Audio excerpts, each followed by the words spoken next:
مختلف اس کی مختلف صورتیں، مختلف جہتیں غالب نے بہت خوبی سے بیان کی ہیں۔ پھر کہتے ہیں کہ مجھ تک کب ان کی بزم میں آتا تھا دور جام، ساقی نے کچھ ملا نہ دیا ہو شراب میں۔ اسے آپ کبھی بھی یوز کر سکتے ہیں when something is too good to be true، بے وجہ کا التفات، سمجھ میں نہ آنے والی مہربانی، اس میں ہمیشہ کوئی نہ کوئی کیچ ہوتا ہے۔ وہ کہتے ہیں کہ جو منکر وفا ہو فریب اس پہ کیا چلے، کیوں بدگماں ہوں دوست سے دشمن کے باب میں۔ مطلب میرے کہ رقیب جو ہے یا میرا دشمن اپنی چالیں میرے محبوب پہ آزما رہا ہے، لیکن میرا محبوب تو وفا میں بلیو ہی نہیں کرتا، اعتقاد ہی نہیں ہے اس کا، تو اس کو کسی کے چھل اور فریب میں کیسے آ سکتا ہے؟ تو اس لیے مجھے اس سے بدگمان ہونے کی یا شک کرنے کی یا انسیکیور فیل کرنے کی کوئی ضرورت نہیں ہے۔ اور پھر آگے کہتے ہیں میں اور حظ وصل خدا ساز بات ہے، جاں نظر دینی بھول گیا اضطراب میں۔ اب انسانی معاملات کے یہ دقیق پہلو، اتنی خوبصورتی، اتنی روانی سلاست اور بالکل بے تکلفی سے پیش کر دینا غالب ہی کا خاصہ ہے۔ وصل کی نعمت ملی لیکن اس میں شادی مرگ کی نوبت ہی نہیں آئی کہ میں جان اپنی نظر کر دیتا، کیونکہ مجھے اتنے بڑے غیر معمولی اور بالکل غیر متوقع واقعے سے اتنی حیرت طاری ہوئی کہ اور تو کیا کرتا، اپنی جان جو نثار کرنے گیا تھا وہ بھی دینا بھول گیا۔ اگلا شعر اس غزل میں ہے، لاکھوں لگاؤ ایک چرانا نگاہ کا، لاکھوں بناؤ ایک بگڑنا عتاب میں۔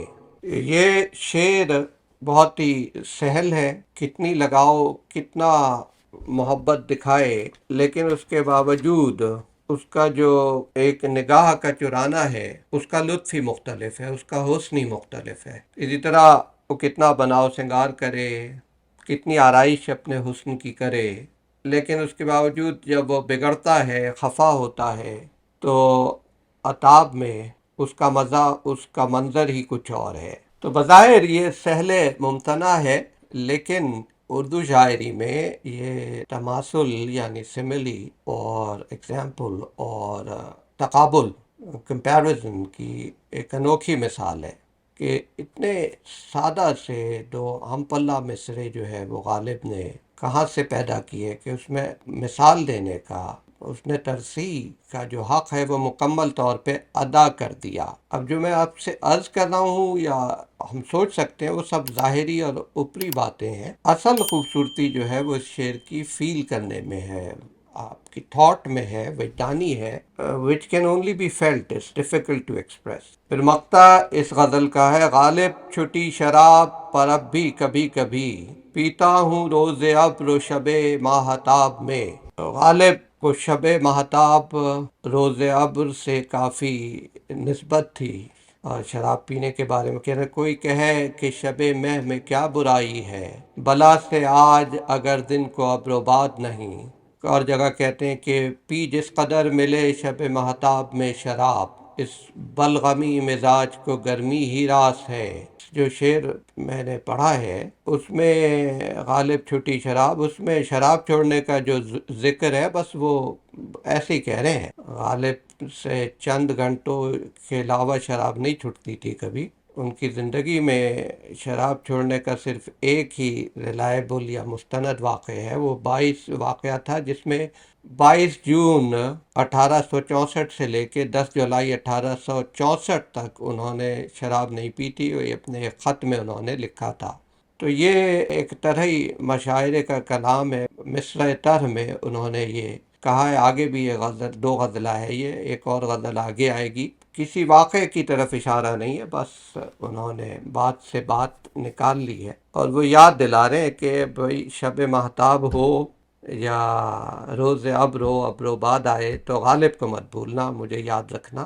پھر اس 2 غزلے کا دوسرا حصہ ہے، کل کے لیے کر آج نہ خست شراب میں، یہ سوء ظن ہے ساقی کوثر کے باب میں۔ ہیں آج کیوں ذلیل کہ کل تک نہ تھی پسند، گستاخی فرشتہ ہماری جناب میں۔ یہ شرف انسانی کی طرف اشارہ کرتا ہے شعر۔ ہر انسان کو غالب یہ متوجہ کر رہے ہیں کہ دیکھو ہمارا مرتبہ فرشتوں سے بھی بالا تر تھا۔ یوم الست میں تو یعنی روز ازل فرشتوں کی بھی یہ مجال نہیں تھی کہ وہ ہمارے باب میں کوئی گستاخی کر سکیں۔ تو آج اگر ہم ذلیل ہو گئے، اپنے شرف سے گر گئے، تو اس کی وجہ ہے کہ ہماری حرکتیں ایسی ہیں۔ تو ہماری حرکات وہی ہونی چاہیے جن پہ فرشتوں کو بھی فخر ہو، اور ان اعمال سے ہمیں دستکش ہونا چاہیے، دستبردار، جن کی وجہ سے یہ ذلت ہمارا نصیب بنتی ہے۔ تو اس شعر میں بظاہر لگتا ہے کہ کیوں کا لفظ جو ہے وہ کویسچن مارک ہے، استفہام کے لیے ہے، لیکن نہیں، یہ تنبیہ کے لیے ہے۔ اس کا صحیح لطف آپ کو آئے گا اگر آپ you see it as a warning. پھر کہتے ہیں کہ رو میں ہے رخش عمر، کہاں دیکھیے تھمے، نہ ہاتھ باغ پر ہے نہ پا ہے رکاب میں۔ رو بہاؤ کو، تیز روئی کو، گرم روی کو کہتے ہیں۔ رخش رستم کے گھوڑے کا نام تھا جس کے بعد یہ گھوڑے کے معنی میں استعمال ہوتا ہے۔ کہتے ہیں کہ عمر کا گھوڑا انتہائی تیزی سے دوڑا چلا جا رہا ہے سرپٹ، پتہ نہیں کہاں ٹھہرے کہاں جائے، اور ہم اس پہ اس حالت میں سوار ہیں کہ ہمارا کوئی اس پہ کنٹرول نہیں ہے، نہ باغ ہاتھ میں ہے ہمارے، نہ ہی ہمارا پیر رکاب میں ہے۔ انسانی زندگی کی بے بسی اور بے اختیاری کا ایک نقشہ یہ غالب نے کھینچا ہے کہ زندگی کے گھوڑے پر ہم سوار ہیں، لیکن نہ اس کی باگ ہمارے قبضے میں ہے، نہ رکاب قابو میں، اور نہ یہ پتہ ہے کہ بھائی یہ گھوڑا سرپٹ دوڑا چلا جا رہا ہے اور نہ جانے کدھر جا رہا ہے، کہاں جا کر رکے گا۔ اب آپ سوچیں کہ ایسے گھوڑے پہ جو سوار کی بے اختیاری ہوگی، انسان کی بے اختیاری زندگی کے باب میں وہی ہے۔ اب عمر کو بے قابو گھوڑے سے تشبیہ دینا جو ہے وہ حسن تشبیہ کا حق ادا کر دینا ہے۔ مصور اکثر قلم سے تصویر بناتا ہے کیونکہ وہ ڈپکٹ کرتا ہے تو آپ کی نگاہوں کے سامنے تصویر آ جاتی ہے، you can imagine it, visualise it. اور بعض شعر ایسے ہوتے ہیں کہ وہ آپ کی قوت متخیلہ کو یعنی امیجنیشن کو اسٹر کر دیتے ہیں، اسٹیمولیٹ کر دیتے ہیں۔ شاعر تشبیہ دے رہا ہے، اس کو تصور میں دیکھتے ہیں، اور یہ واقعی ایک ایسا شعر ہے۔ اس میں سمجھتا ہوں کہ جو بڑے سے بڑا مصور کوئی کینوس اور رنگ و روغن، پینٹ برش کے ساتھ جو تاثیر پیدا کر سکتا تھا، وہ غالب نے چند الفاظ میں پیدا کر دی ہے۔ مثلاً ایک جگہ کہتے ہیں کہ سنبھلنے دے مجھے اے نا امیدی، کیا قیامت ہے کہ دامان خیال یار چھوٹا جائے ہے مجھ سے۔ اب آپ دیکھیں کہ ہاؤ اٹ اسٹلز یور امیجنیشن۔ یہ غالب کا آپ کے ذہن میں خیال آتا ہے، دامن آتا ہے، اس کا چھوڑنا آتا ہے، ہاتھ سے نکل جانا آتا ہے، بے بسی آتی ہے۔ اسی طرح یہ شعر ہے کہ عمر کا سرپٹ دوڑتا ہوا گھوڑا، نہ اس کی سمت معلوم نہ انتہا معلوم، نہ ہم یہ کہہ سکتے ہیں کہ ہم اس کے مکمل اختیار میں ہیں، کنٹرول میں ہیں۔ پھر کہتے ہیں کہ اتنا ہی مجھ کو اپنی حقیقت سے بودھ ہے، جتنا کہ وہم غیر سے ہوں پیچ و تاب میں۔ اب یہاں پر بودھ کا مطلب ہے دوری، یہ صوفیانہ خیال بھی ہے اور زندگی کی نفسیاتی حقیقت بھی ہے۔ اپنی حقیقت یعنی آپ کا جو سیلف ہے، ذات ہے، وہ آپ کے لیے ریالٹی ہے۔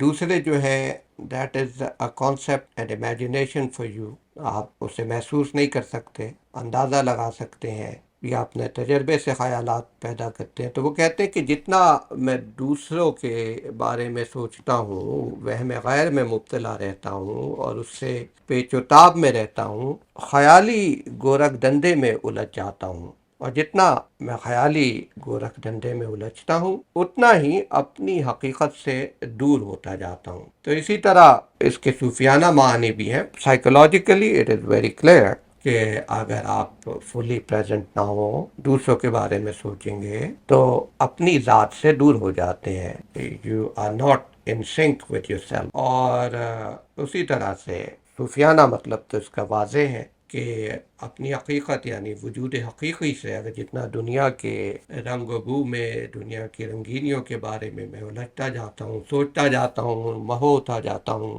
محو ہو کے اس میں پھر وجود حقیقی سے میں دور ہوتا جاتا ہوں۔ اصل شہود و شاہد و مشہود ایک ہے، حیراں ہوں پھر مشاہدہ ہے کس حساب میں۔ شہود کہتے ہیں دیکھنا، شاہد دیکھنے والا، مشہود جسے دیکھا جائے، اور مشاہدہ دیکھنے کا عمل۔ یہ صوفیانہ شعر ہے۔ صوفیوں کی ٹرمینالوجی میں رویت خواب کا ایک ایسا مقام ہے جس میں انسان جو ہے راہ سلوک کا مسافر دنیا کی علائشوں سے گزر کے اپنے نفس کو اس مقام پر لے جاتا ہے کہ اسے ہر چیز میں جلوہ حق نظر آنے لگتا ہے، ہر شے اسے عین حق نظر آنے لگتی ہے۔ تو غالب بھی یہی کہہ رہے ہیں کہ جب شہود، شاہد اور مشہود، ان سب کی بنا، ان سب کی اصل ریالٹی ایک ہی ہے، ایک ہی مادے سے ہے، تو پھر حیرت کا مقام یہ ہے کہ جو یہ ہم دیکھ رہے ہیں تماشا ہے، نیرنگی یہ دنیا ہے، اسے کس درجے میں رکھا جائے، کیونکہ اگر پوری کائنات صرف وجود واحد، وجود حقیقی کی مظہر ہے، اسی کی وجہ سے قائم ہے، تو پھر شاہد و مشہود ایک ہی ہو گئے، کیونکہ پھر اس کے علاوہ کوئی دوسرا موجود نہیں، اور جو بھی شے ہے وہ سراسر عین ذات ہے، کیونکہ ذات و وجود میں جدائی نہیں ہو سکتی، وہ اس لیے کہ شاہد و مشہود میں غیریت نہیں ہے۔ مشاہدہ کیسے؟ کیونکہ مشاہدہ کرنے کے لیے کہ دو جداگانہ وجود چاہیے ہوتے ہیں۔ اگلا شعر بھی اسی مزاج میں ہے مشتمل نمود سور پر وجود بحر، یا کیا درا ہے قطرہ و موج و حباب میں۔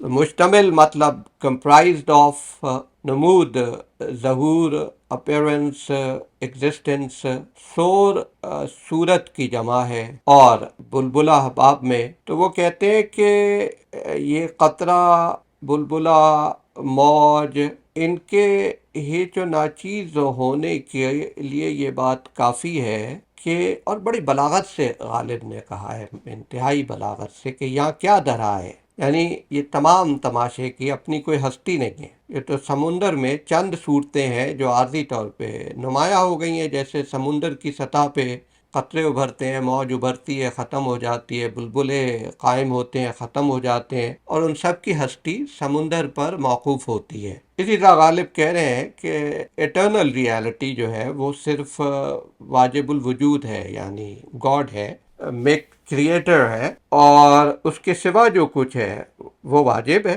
وہ باقی جو ہے وہ امکان ہے، یعنی ممکنات ہے، ریلم آف پاسبلٹی، وہ اسی وقت تک ہے جب تک سمندر ہے، سمندر نہ ہو تو امکان بھی نہیں ہوگا، یہ تمام وجود، قطرہ اور موج اور بلبلہ، یہ سب فارغ ہو جائیں گے، ناپید ہو جائیں گے۔ بوندیں، لہریں، بلبلے جو ہم دیکھتے ہیں، دلکش پاتے ہیں، نظارہ کرتے ہیں، وہ سمندر کی ذات سے الگ وجود نہیں رکھتے، قوت نامیہ جو ہے وہ ایک ہی ہے۔ تو یہ ایک دقیق بحث ہے، اس مثال غالب نے دی ہے انتہائی خوبصورتی سے، ریلم آف پاسبلٹی ہے، ممکنات کی جو ہستی ہے ان کا ربط وجود و واجب سے ثابت کیا جائے یا ظاہر کیا جائے۔ کہتے ہیں کہ آرائش جمال سے فارغ نہیں ہنوز، پیش نظر ہے آئینہ دائم نقاب میں۔ مجھے اقبال یاد آئے، یہ کائنات ابھی ناتمام ہے شاید، کہ آ رہی ہے دمادم صدائے کن فیکون۔ اسی طرح پروردگار جو موجودات کے نقاب میں پنہا ہے، برابر اس دنیا کو بنا رہا ہے، اپنی جمال آرائی کر رہا ہے، اور جب یہ عالم تکمیل کو پہنچ جائے گا، جیسے اقبال نے کہا ہے کہ جب کائنات تمام ہو جائے گی تو پھر نقاب الٹ دے گا، ابھی کسی نہ کسی چیز کی کمی ہے، سارے چیزیں آراستہ ہو رہی ہیں اور منتظر ہیں، کائنات کی تکمیل کا، اس کی آرائش کا سلسلہ جاری ہے، اور اسی طرح اس کا کائنات کا جو خالق ہے، یعنی جو وجود واجب ہے، وہ نقاب میں آئینہ سامنے رکھا ہوا ہے، یہ اس کی آرائش جمال ہے، جو ہر جگہ ہم مناظر دیکھتے ہیں، جیسے جگر نے کہا تھا کہ ہر لحظہ شان حسن بدلتی رہی جگر، ہر آن ہم جہان دگر دیکھتے رہے۔ تو یہ جہان دگر جو ہے اسی طرف اشارہ کر رہی ہے کہ ابھی وہ آرائش کائنات کر رہا ہے۔ غالب پھر کہتے ہیں کہ ہے غیب غیب جس کو سمجھتے ہیں ہم شہود، ہے خواب میں ہنوز جو جاگے ہیں خواب میں۔ تو کئی مرتبہ آپ کو علم ہے کہ ایسا ہوتا ہے کہ انسان خواب میں ہوتا ہے، لیکن اسے یہ لگتا ہے کہ وہ خواب دیکھ رہا تھا اور وہ جاگا ہے، آنکھ کھل گئی، لیکن وہ اس وقت پھر بھی خواب میں ہوتا ہے۔ تو جسے ہم شہود سمجھے ہوئے ہیں وہ ایسے ہے جیسے خواب دیکھنے والا خواب دیکھ رہا ہو، یہ سمجھ رہا ہو کہ وہ بیدار ہے، خواب میں وہ یہ دیکھ رہا ہے کہ وہ جاگ رہا ہے۔ غالب یہ کہتے ہیں کہ یہ نظر کا دھوکہ ہے، ہستی کے مت فریب میں آ جائیے وسط، یعنی جاگنے کا خواب دیکھنا بیداری کا عالم نہیں ہوتا، ایسا سمجھنا سراسر دھوکہ ہے۔ مرتبہ احدیت ذات باری تعالیٰ ہے، وہ عقل و ادراک، فہم، ہماری بصیرت سے ماورا ہے، وراء الورا ہے۔ جس کو ہم شہود سمجھے ہوئے ہیں یہ بھی خواب میں خواب کی کیفیت ہے یا خواب میں بیداری کی کیفیت ہے۔ ہم اپنے تئیں اپنے آپ کو بیدار سمجھتے ہیں، لیکن فی الحقیقت ہم پہ آشکار نہیں ہوئی، ہم ابھی خواب میں ہی ہیں۔ غالب سے پہلے غالباً یہ مثال میرے علم میں کسی نے نہیں دی، اور اس سے بہتر طریقے سے اس کو سمجھایا بھی نہیں جا سکتا۔ غالب کے اشعار کو پڑھنے کا لطف حاصل کرنے کا طریقہ یہ ہے کہ مجھ جیسا کوئی کجمج بیاں بے وضاحت انسان وہ اس کے معنی بیان کرے تو معنی سمجھ کے نہ رہ جائے، پھر جا کے وہ شعر پڑھے، پھر وہ آپ کی سمجھ آئے گا ہم کیا اور ہمارے معنی کیا۔ بات کو سمجھنے کا مزہ غالب ہی کی زبان ہی آئے گا۔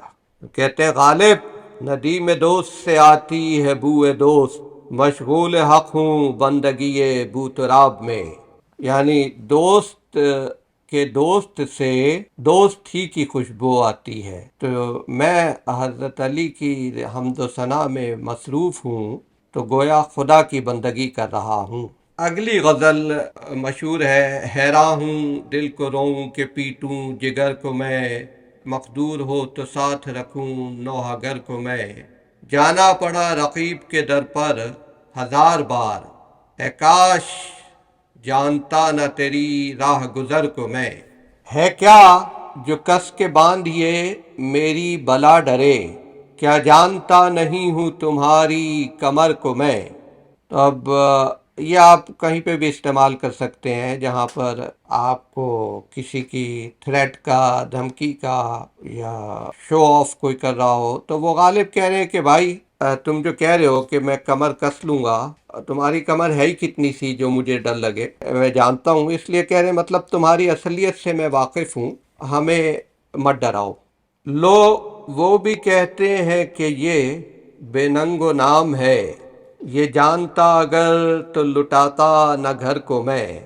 فانی بدایونی یاد آئے کہ انہوں نے کہا کہ بہلا نہ دل نہ تیرگیے شام غم گئی، یہ جانتا تو آگ لگاتا نہ گھر کو میں۔ ہم مطلب شعر ہے، لیکن وہ بات کہاں مولوی مدن کی سی، یعنی غالب کی سی بات کہاں۔